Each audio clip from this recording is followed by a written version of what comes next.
استنى. ها.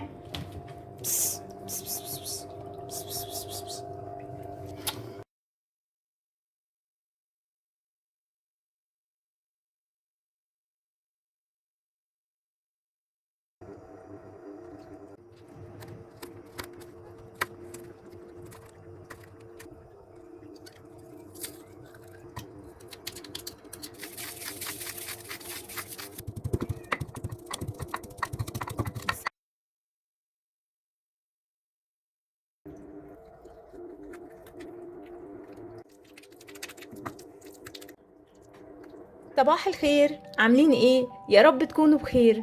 النهارده ان شاء الله هنعمل مع بعض سلطة مفيدة جدا ومميزة وسريعة ولذيذة، كل المميزات الحلوة فيها، وهي سلطة الافوكادو.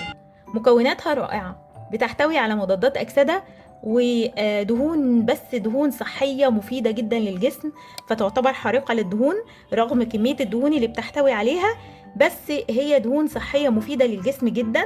كمان فيها كمية ألياف حلوة قوي بتعالج الإمساك وتحسن الهضم، وهي مفيدة جدا للقلب عشان كمية البوتاسيوم الموجودة فيها.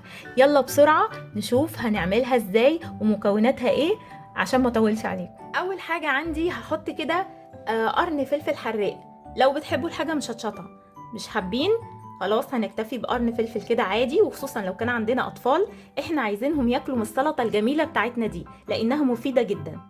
هحط كمان فصين كده توم مهروسين مع الافوكادو، هيديله كده طعم خطير، وخصوصا ان الافوكادو ملوش طعم زي ما انتم عارفين. هاخد كده معلقة صغيرة من الملح وهدق كله في الهون مع بعضه. نيجي بقى للثمرة الجميلة بتاعتنا. الثمرة الجميلة بتاعتنا دي هنعرف ان هي مستوية ازاي. هضغط عليها كده من فوق، هنلاقي صباعنا دخل تمام، وما بتكونش لونها اسود ولا لونها اخضر زرعي جامد، لا بتكون كده يعني مستطريه مش ناشفه قوي.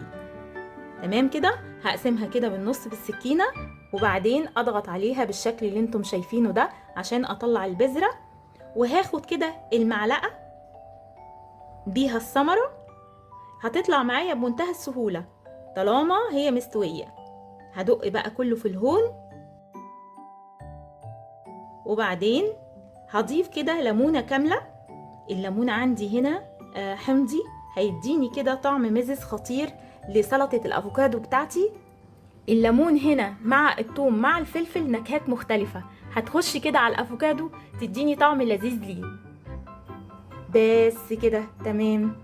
شوية بقى زيت زيتون كده يديني طعم كده جميل ليه، ونكمل الطعم الخطير كده. السلطة بتاعتنا خلصت، جربوها ان شاء الله تعجبكم، وقولولي اراكم في التعليقات. لو عجبكم الفيديو ما تنسوش لايك وشير وسبسكرايب للقناة لو لسه ما اشتركتوش معانا، وفعلوا الجرس عشان يوصلكم كل جديد مننا.